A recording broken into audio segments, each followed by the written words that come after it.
Bonjour rabbin, je ne crois pas en Dieu et enfin ça ne me dérange pas de ne pas croire, que ce soit en la science ou en Dieu, ça ne m'intéresse pas tant que ça. Mais je veux juste te poser une question maintenant.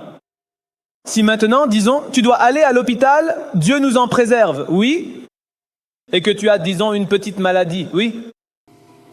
Alors, où irais-tu? Chez le rabbin pour qu'il te guérisse ou bien chez le médecin? D'abord, si tu es déjà allé à l'hôpital, c'est sûrement que tu es allé voir un médecin, pas un rabbin. C'est vrai. Mais après être arrivé à l'hôpital et que le médecin te dit qu'il ne peut pas t'aider, vers qui te tournes-tu? Vers personne, c'est tout. Toi non, mais vers qui se tournent les autres? Eh bien, on s'adresse à l'esprit. À l'esprit? Pourquoi?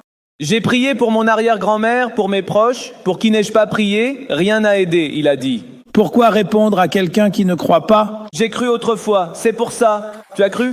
Tu as cru? Si tu avais cru, tu serais resté croyant. Car Celui qui croit, c'est avant tout qu'on n'est pas obligé de lui répondre. D'abord, écoute, j'appelle ma mère maintenant. Allô, allô, personne ne répond.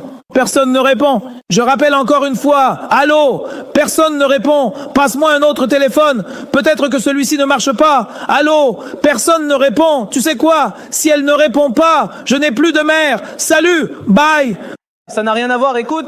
C'est ce que tu as fait, c'est ce que tu as fait. Ils ne t'ont pas répondu, tu as tout laissé tomber. D'abord, on dit à quelqu'un, disons qu'il y a une personne laïque, il n'a pas par exemple de proches religieux, il est seulement laïque, et disons qu'il étudie la Torah, il a des mérites, n'est-ce pas? C'est ce que tu dis, non? Tout le monde dit ça. Que s'il étudie la Torah, il a des mérites. Oui. Oui. J'ai des mérites parce que j'étudie la Torah. Oui. Et c'est quoi ces mérites? Comment je les utilise? C'est quoi, des coupons? Qu'est-ce que c'est? Qu'est-ce que j'en fais? Non, ça c'est chez Supersal. Chez Supersal, non. Alors j'en fais quoi? Je vais te dire.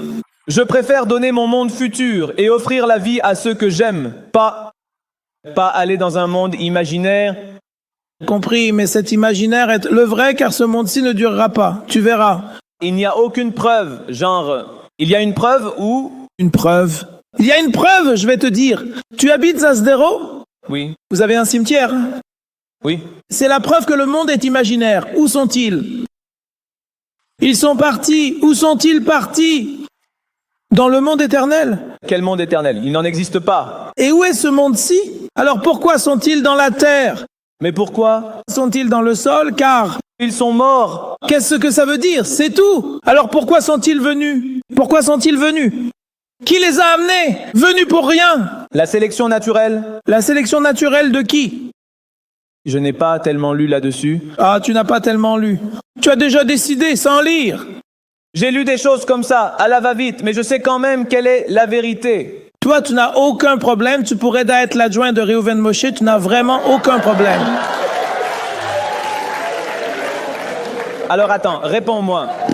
Oui, Alors tu ne me réponds pas à ça. je vais te répondre. Pourquoi pas? La réforme croit en l'évolution. La réforme se base sur l'évolution, n'est-ce pas? Je ne sais pas sur quoi elle se base. Bon, Alors, ils piquent des gens, les coupent, tout. Ils apprennent en attendant. apprennent et guérissent, pas chez n'importe quel rabbin. Dites, c'est vrai. Parfois on guérit, c'est vrai, et parfois on meurt. Moi, par exemple, je suis allé me faire bénir par un rabbin, j'ai mis 100 shekels dans la boîte et pourtant, rien ne se passe. Comment ça? Les 100 shekels sont restés dans la boîte, il ne s'est rien passé? 100 shekels sont restés en boîte. À quoi tu t'attendais? C'est comme si tous les téphilines achetés étaient jetés à la poubelle. Ton repas d'aujourd'hui finit aussi à la poubelle. Non, ça nourrit, c'est ma vie. Et après, ça finit à la poubelle. À la poubelle. Alors, pourquoi tu as mangé? Quoi? Écoute, je ne sais pas, tu es un humoriste, quoi? Mais il n'y a pas une seule chose que tu puisses me prouver de la Torah, genre prouve-moi une seule chose et je croirai. Une seule chose, quoi? Quoi? Quelque chose de prouvé. Quoi? Qu'il y a un Dieu? Qu'il y a Torah? qu'un Dieu existe. Oui, Et si je te le prouve, tu fais tes chouvas aujourd'hui? disons. Non, ne profite pas de moi comme ça. 50-50, pas 50. 100%. Tu reçois un cours de Torah, allez. Si tu fais tes chouvas, je te prouve qu'il y a un créateur à l'univers. Faire véritablement tes chouvas. Cela signifie? Trop. C'est exagéré. Ce n'est pas ça la question. Non, Ça n'a rien à voir. Tu pose des questions, tu sais pourquoi?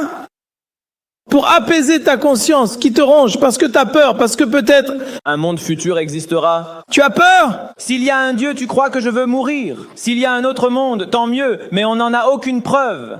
Il y en a, il y en a. Aucun. Il y en a. Reviens à la religion, je te montrerai alors. Quitte la religion, je te montrerai. Je suis aussi prêt, mais seulement si tu me convaincs du contraire. Vas-y. Allez, convainc-moi. Allez. C'est parti, on y va maintenant.